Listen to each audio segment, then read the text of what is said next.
May mga umaga na hindi nagsisimula sa tunog ng alarm, kundi sa isang matinding katahimikan na bumibigat sa dibdib. Hindi ang ingay sa labas ang nakakabahala, kundi ang kaguluhan sa loob.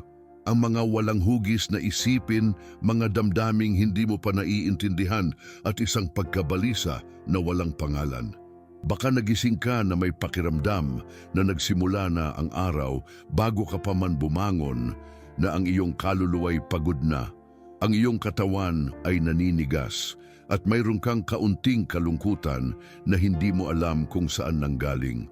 Pero nandyan ito, kasama mo, na mula sa unang buntong hininga.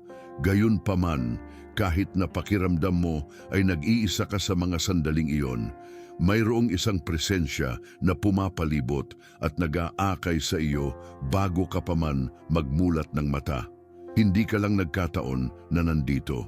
Hindi ka rin nagkataon na nahanap mo ang video na ito. Nandito ka dahil naiiba ang umagang ito. Ang umagang ito ay isang appointment, isang banal na pagkikita. Hinihintay ka ng Diyos. Oo, ikaw, kasama ang lahat ng pasanin mo, ang lahat ng hindi mo pa nasasabi at ang pagod na hindi mo lubos na maintindihan.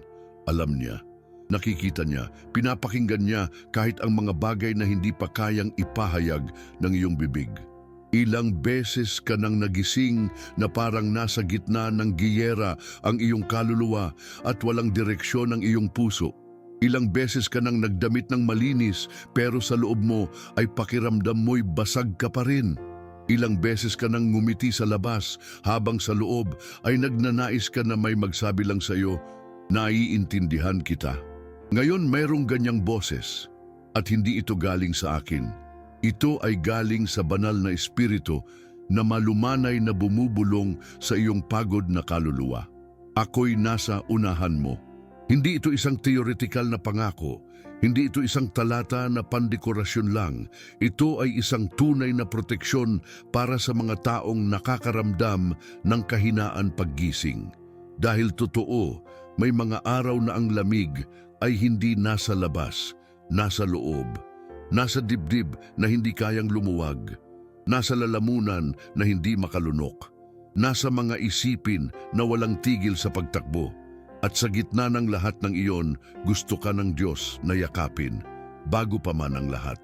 Bago ang kape, bago ang cellphone, bago ang trabaho, bago ang pang-araw-araw na gawain, bago ang mahalaga, ang walang hanggan, bago ang pangkaraniwan, ang banal. Ang talata ngayon, Deuteronomio 31:8, ay hindi lang simpleng salita. Ito ay kanlungan, ito ay pampalakas, ito ay direksyon. Ang Panginoon ay mangunguna sa iyo, siya'y sasaiyo, hindi ka niya iiwan o pababayaan man. Huwag kang matakot ni masiraan ng loob. Basahin mo itong muli, pero sa pagkakataong ito isipin mo na ito'y isang sulat na isinulat para lang sa iyo. Na ang mga salitang ito ang unang pagkain ng iyong kaluluwa ngayon. Dahil iyon nga ang mga ito, dahil kailangan mong alalahanin ito. Dahil kahit nakalimutan mo, kahit na pakiramdam mo ay walang kasiguraduhan ang lahat, may isang bagay na sigurado, hindi ka nag-iisa. Baka sa araw na ito ay haharapin ka sa mahihirap na desisyon. Baka ang takot ay bumisita na sa iyong isipan bago ka pa bumangon sa kama. Baka nagtapos ang kahapon mo sa pagluha at ngayon ay halos wala ka ng lakas upang bumangon. Pero dumating ang salitang ito sa tamang oras. Parang isang hindi nakikitang kamay na nagtatakip sa iyong balikat bago ka lumabas sa lamig. Parang yakap na hindi kailangan ng katawan para maramdaman. Parang bulong na nagpapatahimik, nagtuturo at nagpapalakas. Manatili ka rito, huwag ka munang umalis. Hayaan mong takpan ka ng panalangin ito sa loob. Hayaan mong pumasok ang salitang ito bilang ilaw sa iyong panloob na kadiliman. Ngayon ay hindi lang basta isa pang umaga. Ngayon ay paggising ng kaluluwa. Ngayon ay hindi ka maglalakad sa sarili mong lakas. Ngayon, naglalakad ka dahil mayroong isa na nangunguna sa iyo. At iyon, binabago ang lahat. May mga taong nagigising hindi dahil sa liwanag na pumapasok sa bintana, kundi sa bigat na pumipiga sa kanilang dibdib. Bago pa man ang unang paghigop ng kape, bago ang unang pagbati, bago pa man tingnan ang orasan, mayroon ng panloob na laban na nagsisimula. Ang katawan ay pagod pa, pero ang isip ay mabilis na. Parang ang kaluluwa ay gising buong gabi, nag-iisip ng mga problema, nag-iensayo ng mga sakuna, at inuulit-ulit ang mga alalahanin, at kahit na ang mundo ay natutulog pa, sa loob mo ay mayroong ingay na hindi tumitigil. Ang sandaling iyon ay mas karaniwan kaysa sa inaakala mo. Ito ang sandali kung saan umuupo ka sa kama at humihinga ng malalim, hindi para simulan ng araw, kundi para subukan lang na makayanan ito. Ang anxiety, ang tahimik na bisita ay nakapasok na sa iyong isipan. Hindi ka nito sinisigawan, pero tinutulak ka nito. Hindi ka nito sinasaktan, pero binibigatan ka nito. Ginagawa ka nitong mag-alinlangan sa mga darating, pinaparamdam sa iyo na may masamang mangyayari kahit hindi mo alam kung ano. Ito ay isang hindi nakikitang ulap na nagdidilim sa umaga, pero mayroon kang kailangang marinig ngayon. Nakikita ng Diyos ang tahimik na pagkadesperado na iyan. Nakikita niya ito kapag walang ibang nakakapansin. Nararamdaman niya ito kapag hindi mo na ito kayang ilarawan. Hindi niya binabaliwala ang mga luhang hindi tumulo o ang mga isiping hindi mo na ibahagi. Nandyan siya nang magmulat ka ng mata na may takot, nang huminga ka ng nahihirapan, nang sinubukan mong maging malakas kahit na sa loob ay basag ka na. At ngayon, pinaalala niya sa iyo ang isang mahalagang bagay. Hindi ang iyong anxiety ang nagdidikta sa iyong araw. Siya ang nagdidikta. Ang Panginoon ay nangunguna sa iyo. Hindi lang ito isang espiritual na parirala para kumalma ka. Ito ay isang katotohanan na nagbabago ng lahat. Dahil kung ang Diyos ay nauna nang pumasok sa araw na naghihintay sa iyo, hindi mo kailangang matakot sa hindi mo pa nalalaman. Kung ang Diyos ay nauna nang lumakad sa bawat daan, sa bawat pag-uusap, sa bawat posibilidad ng araw na ito, hindi ka walang kalaban-laban, hindi ka walang proteksyon at hindi ka nag-iisa. Ang anxiety ay hindi ang iyong gabay. Ang anxiety ay hindi ang iyong pastol. Ang anxiety ay walang huling salita. Ngayon, ang nangunguna sa iyo ay ang Panginoon. At kung saan siya naroroon, may direksyon, may layunin at may kapayapaan. Isipin mo ito sandali. Bago pa man dumampi ang iyong mga paa sa sahig, ang Espiritu ng Diyos ay tinatakpan na ang daan na lalakaran mo. Nandyan na siya sa opisina na pupuntahan mo, sa tawag na gagawin mo, sa sagot na hinihintay mo. Nandyan na siya, paparating ka pa lang, pero nakita na niya ang lahat. At kung nandiyan siya, maaari kang magpahinga. Ngayon, kahit na mabilis ang tibok ng iyong puso, kahit na may alinlangan ka, kahit na may bigat ka na hindi mo minsan maintindihan, ulitin mo ito sa iyong sarili. Panginoon, nangunguna ka sa akin. Hindi ako naglalakad na mag-isa. Walang kontrol ang aking takot. Dahil kapag ang parira lang iyon ay nagiging panalangin at ang panalangin ay nagiging angkla, nawawalan ng lakas ang anxiety. Hindi dahil agad itong nawawala, kundi dahil wala na itong kapangyarihan na gabayan ng iyong mga hakbang. Ganito nagsisimula ang araw. Hindi mula sa takot, kundi mula sa pananampalataya na kahit maliit ay nangangahas na sabihin, ang aking Diyos ang nauuna. At kung saan siya naroroon, maaari akong huminga ng payapa. May mga salita na parang tula kapag narinig, pero sa totoo ay mga walang hanggang diskarte. Nangunguna siya sa iyo ay hindi isang magandang pampalubag loob para sa mga mahihirap na sandali. Ito ay isang katotohanan na dinisenyo para sa mga sandaling tulad nito. Ito ay isang pangako na humihinga, naglalakad at nangunguna sa iyong takot. Habang sinusubukan mo pang intindihin kung saan ka magsisimula sa araw, ang Diyos ay naglalakad na sa unahan mo at ginagawa niya ito ng walang pagmamadali o pagkadesperado. Ginagawa niya ito ng may kasiguraduhan ng isang nakakaalam ng daan. Isipin mo, bago ka pa makarating sa lugar na hindi ka komportable, bago pa man bumukas ang pinto na nagdudulot sa iyo ng pagkabalisa, bago mo pa man harapin ang pag-uusap na iniiwasan mo ng ilang araw, nandyan na ang Diyos. Hindi bilang tagamasid, kundi bilang isang hindi nakikitang arkitekto, inihahanda ang bawat detalye, inaayos ang bawat elemento at nilulusaw ang bawat balakid. Walang anumang haharapin mo ngayon ang magugulat sa Kanya. Walang anuman ang makakapag-ulat sa Kanya. Dahil nauna na Siya kaysa sa iyo. Nalakbay na Niya ang daan na para sa iyo ay walang kasiguraduhan pa. Sa disyerto, ang bayan ng Israel ay naglalakad araw-araw nang hindi alam kung saan mahuhulog ang manna. Gayunpaman, paggising nila, nandyan ito. Hindi nila ito inihanda, hindi nila ito niluto, tinanggap lang nila, nahanap lang nila, kinuha lang nila. Dahil ang manna ay hindi produkto ng kanilang pagsisikap.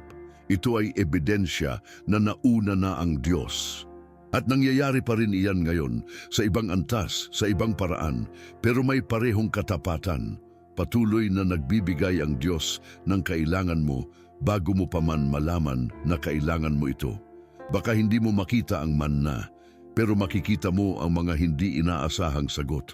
Baka hindi mo ito makita sa sahig, pero makakaramdam ka ng kapayapaan sa gitna ng kaguluhan. Baka hindi ito mahulog mula sa langit, pero magpapakita ito sa lakas na hindi mo alam na mayroon ka, sa pag-uusap na nangyari ng iba, sa desisyon na tila imposible at ngayon ay tila mas magaan. Iyon ang aktibong pangako. Iyan ang pangako na naglalakad.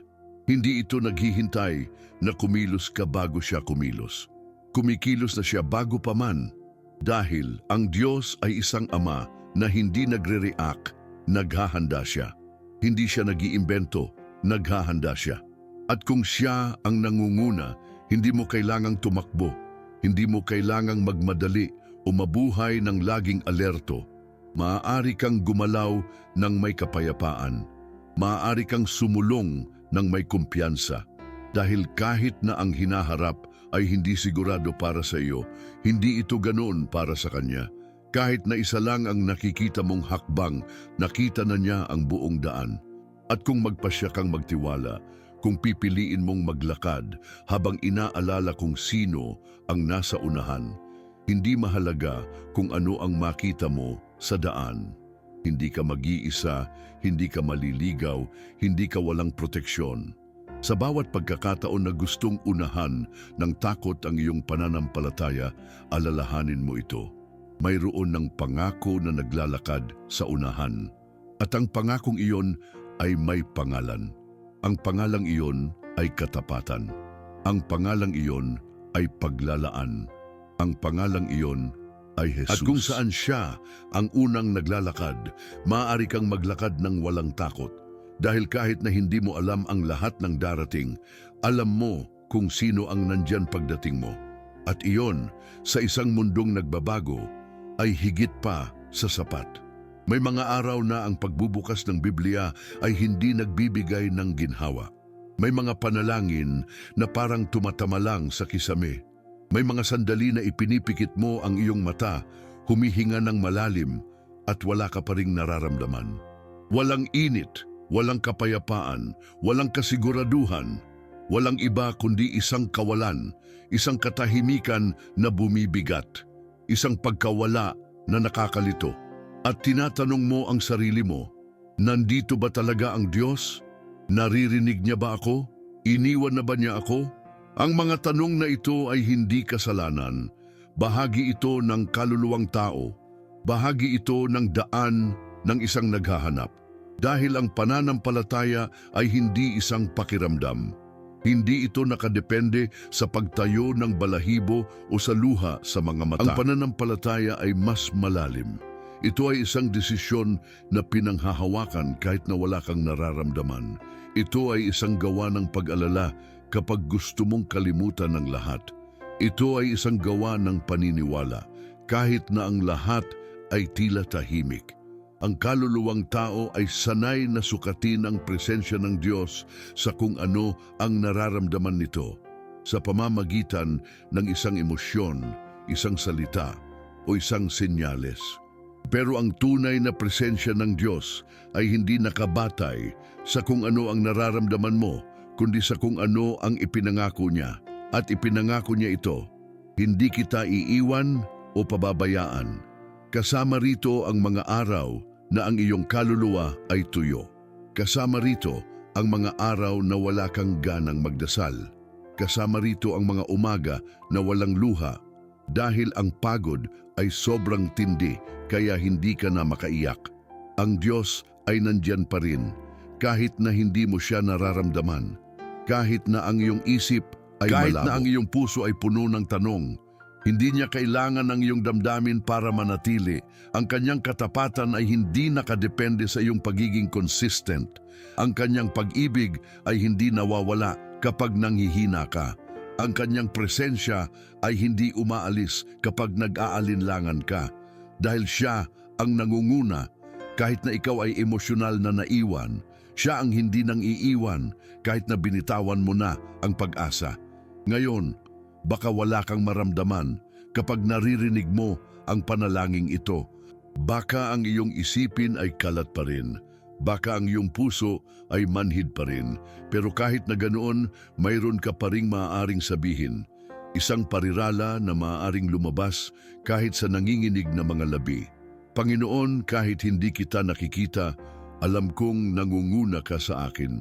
Ang panalangin yon kahit simple ay may malaking kapangyarihan dahil hindi ito nakabatay sa emosyon kundi sa katotohanan. At ang katotohanan ay nananatili kahit na ang emosyon ay nawawala. May isang espesyal na biyaya na inilaan para sa mga pumipili na maniwala ng hindi nararamdaman, para sa mga naglalakad sa pananampalataya kahit na ang kanilang mga hakbang ay hindi sigurado, para sa mga hindi nangangailangan ng panlabas na patunay upang manatiling matatag. Ang biyayang iyon ay parang isang ilog sa ilalim ng lupa. Hindi ito maingay sa ibabaw, pero sinusuportahan nito ang pinakamalalim na ugat ng kaluluwa. At ikaw, kahit na hindi mo nararamdaman ngayon, ay sinusuportahan ng ilog na iyon. Kahit na hindi mo ito napapansin ngayon, nababalutan ka ng isang presensya na hindi nangiiwan. Kahit na ang iyong kaluluwa ay hindi tumutugon, gumagawa ang Diyos. Dahil ang kanyang presensya ay hindi isang bisita na dumarating at umaalis. Ito ay isang permanenteng kanlungan, isang tahimik na kanlungan, isang tapat na lilim. Kaya sige, lumakad ka, huminga ka. Hindi dahil sa nararamdaman mo, kundi dahil sa paniniwala mo. At ang bawat hakbang na ginagawa mo kahit sa katahimikan ay isang deklarasyon. Nagtiwala ako dahil nandito pa rin siya. May mga sandali na ang takot ay hindi dumarating na may sigaw, kundi may katahimikan. Hindi ito isang nakikitang halimaw. Ito ay isang pakiramdam na tumatagos sa katawan, sa tiyan na nagsasara, sa likod na naninigas, sa mga isipin na walang tigil. Ito ang klase ng takot na kasama mo habang nagbibihis, naghahanda ng almusal at tumitingin sa orasan. Hindi mo laging maipapaliwanag ito, pero nandyan ito, parang isang tahimik na anino bago ka lumabas ng pinto. At ang pinaka nakakapagod ay hindi ang takot mismo, kundi ang dulot nito. Ang patuloy na pag-iisip, ang pag-aalala sa kung ano ang maaaring maging mali, isang pakiramdam ng kahinaan na hindi kayang itago ng damit o makeup. Ito ay ang pakiramdam na maliit ka sa isang mundong masyadong malaki. Ang paglabas na nakangiti, habang sa loob ay mayroon kang nanginginig. Ang pag-alam na kailangan mong harapin ang araw, pero nagnanais na manatili na lang sa ilalim ng kumot, sa isang ligtas na lugar. Pero mayroong isang espasyo bago ka tumawid sa pinto kung saan maaring magbago ang lahat. Isang sagrado, tahimik at personal na sandali. Hindi ito tumatagal, pero sapat na para makahinga ang kaluluwa. Ito ang sandali kung saan nagpasya kang huwag buhatin ang pasanin ng araw sa sarili mong balikat, kundi ibigay ito, ibigay ng buo. Kasama ang lahat ng implikasyon nito, ang lahat ng kinatatakutan mo at ang lahat ng hindi mo makontrol. Doon, sa sandaling iyon, maaaring magbago ang takot. Hindi ito mawawala, hindi ito maglalaho ng magically, pero magbabago ang hugis nito, magbabago ang bigat nito, dahil ang takot na ibinigay sa Diyos ay hindi na naghahari, hindi na ito nagdidikta, hindi na ito nagpapahinto. Kapag nakikipag-usap ka sa Kanya, bago ka makipag-usap sa mundo, mayroong umaayon sa loob mo. Hindi mo kailangan ng komplikadong salita. Minsan, sapat na ang isang buntong hininga at isang simpleng parirala. Ngayon, hindi ako mag-iisa. Ang aking Diyos ang aking tagapagsimula, aking kanlungan, aking kalasag. Ang pariralang iyon ay hindi isang anting-anting. Ito ay isang espiritual na deklarasyon. Ito ay isang gawa ng pagsuko. Ito ay isang paraan upang ayusin ang kaluluwa bago ka lumabas sa kaguluhan ng araw. At bukod pa sa pagsasabi nito, kung magpasya kang isulat kung ano ang kinakatakutan mo, hindi para solusyonan ito, kundi para kilalanin at isuko ito, gagawin mo ang isang makapangyarihang bagay. Ilalabas mo ang hindi nakikita mula sa loob mo at ilalagay ito sa tamang mga kamay. Baka takot ito sa pagiging reject, o sa masamang balita, o sa paggawa ng mahirap na desisyon. Baka takot ito sa kawalan ng kontrol, sa kawalan ng sagot, sa hindi pagiging sapat. Anuman ito, nakita na ito ng Diyos. Alam na niya ito, nandyan na siya. At kapag pinili mong isuko ito sa Kanya, sinasabi mo, hindi ako ang nagdidikta, ikaw ang nagdidikta. At iyon, binabago ang lahat. Ang pag-alis ng bahay na may kapayapaan sa puso ay hindi nangangahulugang magiging perpekto ang lahat. Nangangahulugan ito na hindi ka mag-iisa. Nangangahulugan ito na hindi mo haharapin ang mga bagay sa sarili mong kahinaan, kundi sa Kanyang proteksyon. Nangangahulugan ito na hindi ka tutukuyin ng iyong takot, kundi ng presensya na kasama mo. Ngayon, bago ka umalis, huwag kang tumakbo. Huminto ka muna sandali. Huminga ng malalim. Kilalanin mo ang iyong mga takot. Isulat mo ang mga ito kung kailangan mo. At pagkatapos ng may pagpapakumbaba at pananampalataya, isuko mo ang mga ito. Hindi bilang isang tumatakas, kundi bilang isang nagtitiwala. Dahil ang nasa kamay ng Diyos ay nasa mabuting kamay. Dahil kung Siya ang nangunguna sa iyo, ang takot ay hindi na ang unang naglalakad. At kapag ang takot ay hindi na ang nagdidikta sa iyong mga hakbang, ang iyong kaluluwa ay makakalakad ng malaya. May isang pakiramdam na tanging ang mga taong nakaranas ng mga araw ng kawalang kasiguraduhan ang nakakaalam. Ito ang pinaghalong kahinaan at kalungkutan na parang naglalakad ka ng walang proteksyon sa isang mundong puno ng hindi nakikitang banta. Ang pang-araw-araw na buhay, sa tila normalidad nito, ay madalas na nagtatago ng totoong nararamdaman ng kaluluwa. Takot sa hinaharap, pagkabalisa sa hindi makontrol, isang patuloy na pakiramdam na walang kalaban-laban. At kahit na sa labas ay tila maayos ang lahat, sa loob ay mayroong tahimik na pagsusumamo. Diyos, protektahan mo ako. Huwag mo akong iwanan ng mag-isa.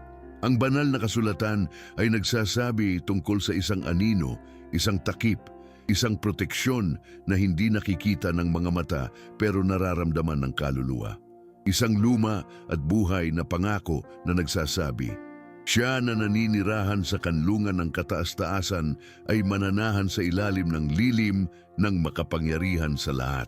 Ang lilim na iyon ay hindi isang simbolo. Ito ay isang espiritual na katotohanan.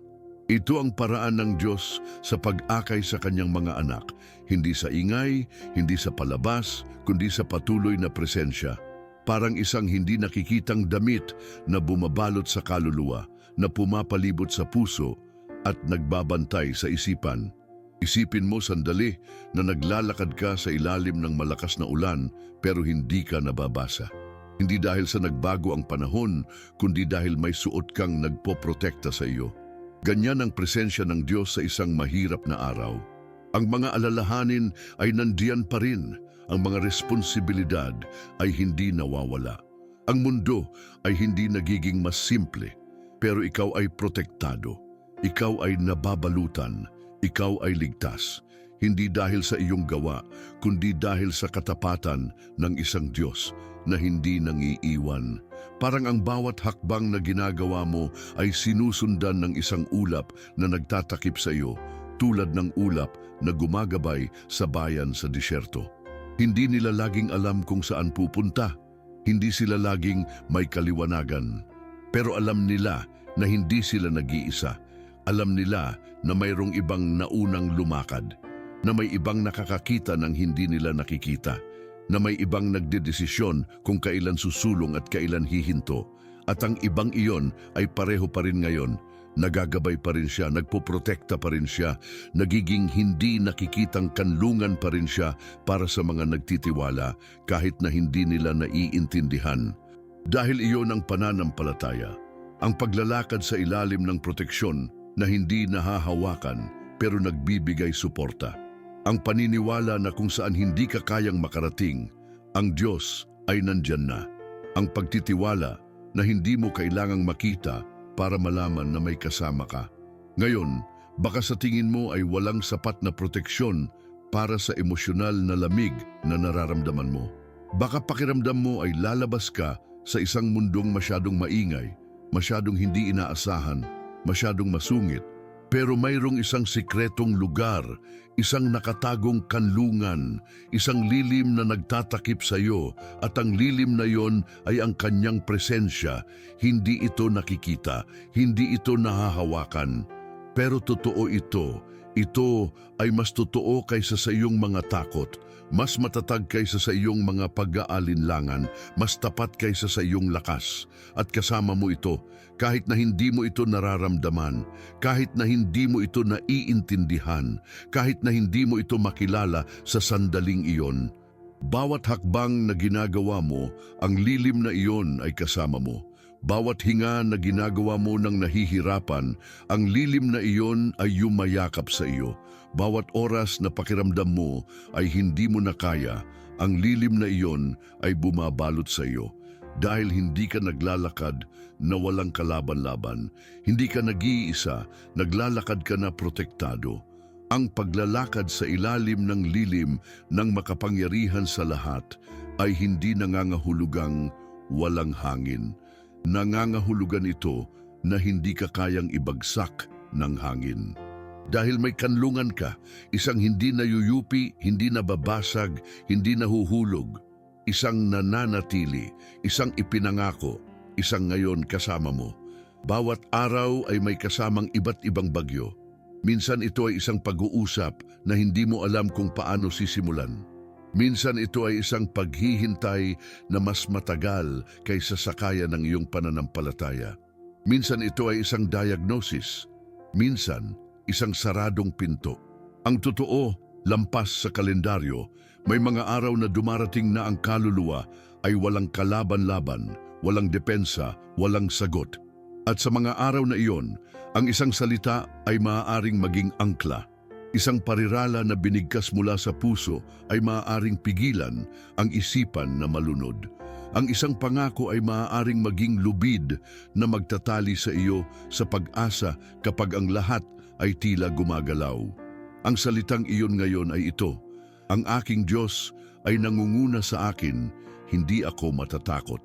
Hindi ito isang magic formula. Hindi ito isang wand na nagpapawala sa mga problema.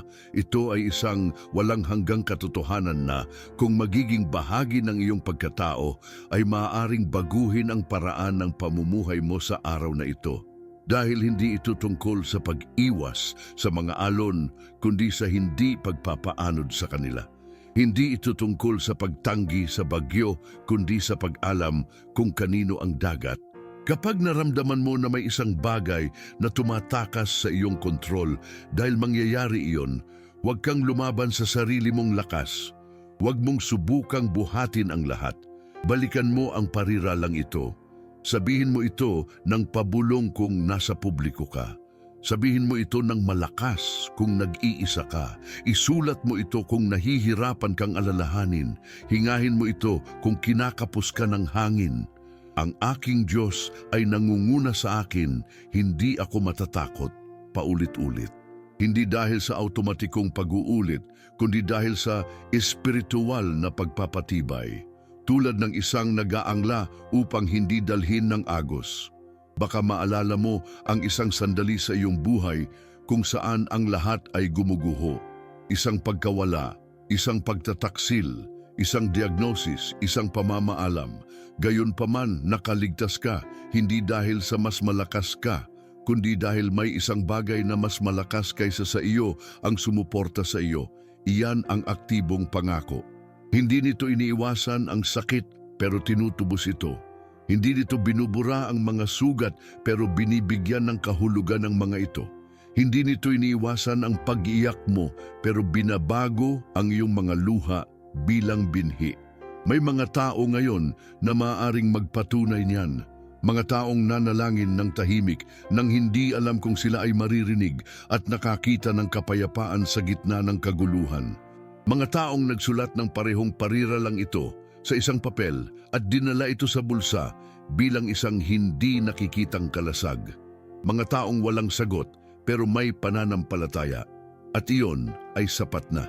Hindi para intindihin ang lahat, kundi para sumulong pa ng isang hakbang.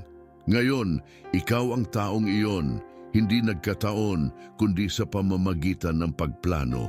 Hindi dahil sa nalutas mo na ang lahat, kundi dahil handa kang magtiwala. At ang pagtitiwala ay hindi nangangahulugang pagtanggi sa realidad, kundi pagpili kung saan ka mag-aangkla sa gitna nito. Kung pipiliin mo ang salitang ito bilang iyong angkla, hindi mo maiiwasan ang bagyo, pero matututunan mo kung paano ito lampasan nang hindi nawawala ang iyong direksyon. Dahil ang naglalakad kasama ang Diyos ay hindi laging nakikita ang malinaw na daan, pero laging may direksyon. At ang direksyon na iyon ay sapat na upang patuloy na sumulong kahit na may luha sa mga mata. Dito nagtatapos ang sandaling ito, hindi sa isang huling tuldok, kundi sa isang parirala na sasamahan ka sa buong araw. Ang aking Diyos ay nangunguna sa akin, hindi ako matatakot. Hayaan mong suportahan ka ng pariralang iyon, yakapin ka at bigyan ka ng pokus. Hayaan mong maging patuloy mo itong panalangin. Hindi lamang ito mga salita, kundi laman ng katotohanan. Dahil kapag ang hindi nakikita ay nagiging mas totoo kaysa sa nakikita, ang pananampalataya ay nagiging kanlungan. At ikaw na nababalutan ng pananampalatayang iyon ay maaari kang magpatuloy sa paglalakad sa mga hakbang ng tao. Pero may banal na direksyon. At ngayon, habang nagsisimulang bumukas ang araw sa harap mo, habang papalapit ang mga desisyon, bumubukas ang mga daan, naghihintay ang mga hamon, mayroong isang katotohanan na hindi mo dapat kalimutan. Hindi ka nag-iisa, hindi ka kailanman nag-isa. Kahit na may mga araw na tila madilim ang lahat, kahit na may mga katahimikan na sumakit, kahit na nanginginig ang iyong mga hakbang, mayroong nandiyan. Hindi bilang isang malayo na ideya, hindi bilang isang malabong pag-asa, kundi bilang isang tunay na presensya. Bilang isang hari na hindi lang nagmamasid mula sa kanyang trono, kundi bumababa, naglalakad, gumagabay at nagpoprotekta, nangunguna siya sa iyo. Ang pariralang iyan ay hindi nauubos, hindi nasisira, hindi nawawalan ng lakas sa pag-uulit. Sa katunayan, habang inuulit mo ito, lalo mo itong naiintindihan, lalo mo itong nararamdaman, lalo mo itong kailangan. Dahil ang mundo ay patuloy na hindi sigurado. Ang mga balita ay patuloy na nagdudulot ng takot. Ang mga relasyon ng tao ay patuloy na komplikado. Ang katawan ay patuloy na napapagod. Ang isip ay patuloy na nag-aalinlangan. Pero sa gitna ng lahat ng iyon, Mayroong isang kasiguraduhan, ang iyong Diyos ay hindi ka iiwan. At hindi lang siya hindi nangiiwan, nangunguna pa siya. Binabago nito ang lahat dahil kung siya ang nangunguna, hindi mo kailangang mag-isa sa pagbubukas ng daan. Hindi mo kailangang buhatin ang lahat. Hindi mo kailangang lutasin ang bawat bagay sa sarili mong kahinaan. Maaari kang magpakawala, maaari kang huminga, maaari kang magtiwala. Maaari mong payagan ang iyong sarili na hindi magkaroon ng lahat ng sagot. Dahil ang may Diyos sa unahan ay may direksyon, may layunin, may kasama. Ngayon, hindi mo haharapin ang araw sa sarili mong lakas, kundi sa kanyang presensya. Ngayon, hindi ka lalabas para sakupin ang mundo. Ngayon, lalabas ka para lumakad kasama ang isa na naunang nanalo. Ngayon, wala ka sa ilalim ng pressure na mag-achieve, magpakita o maging matatag. Ngayon, ikaw ay protektado, ginagabayan at sinusuportahan, hindi dahil sa iyong gawa, dahil sa biyaya, hindi dahil sa perpekto ka, dahil sa pag-ibig, hindi dahil sa karapat-dapat ka, dahil siya ay nangako. At ang pangakong iyon ay nananatiling totoo. Ito ay aktibo pa rin, iyo pa rin. Ang Panginoon ay nangunguna sa iyo. Siya'y sa iyo, hindi kanya iiwan o pababayaan man. Huwag kang matakot ni masiraan ng loob. Dalhin mo ito, isulat mo ito sa iyong kaluluwa, itanim mo ito sa iyong kalooban. Hayaan itong maging iyong kalasag sa bagyo, iyong liwanag sa lagusan, iyong yakap sa katahimikan. Dahil may mga araw na ang tanging kailangan mo ay ang pag-alala. Hindi ka nag-iisa. Naglalakad ka kasama ang isang hari na nasa unahan. At kung saan ang hari ay naglalakad, ang lahat ay umaayon. Ang lahat ay nakakahanap ng lugar. Ang lahat ay nagkakaroon ng kahulugan. Ganito nagsisimula ang araw na ito. Hindi mula sa pag-aalala, kundi sa pagtitiwala. Hindi mula sa kakulangan, kundi sa kasaganaan. Hindi mula sa takot, kundi mula sa pananampalataya. Isang simpleng pananampalataya, mapagpakumbaba, tahimik, pero totoo. At ang pananampalatayang iyon, na maliit tulad ng isang buto, ay maaaring sumuporta sa iyo ngayon. Kung ang mga salitang ito ay tumagos sa iyong puso, kung ang panalangin ito ay bumalot sa iyong kaluluwa, pagkatapos ay bigkasin mo ng may pananampalataya sa iyong sarili o saan man mo gusto, ang deklarasyong ito na sasamahan ka tulad ng isang watawat sa buong araw. Ngayon, naglalakad ako dahil ang Diyos ay nangunguna sa akin at magiging ganun nga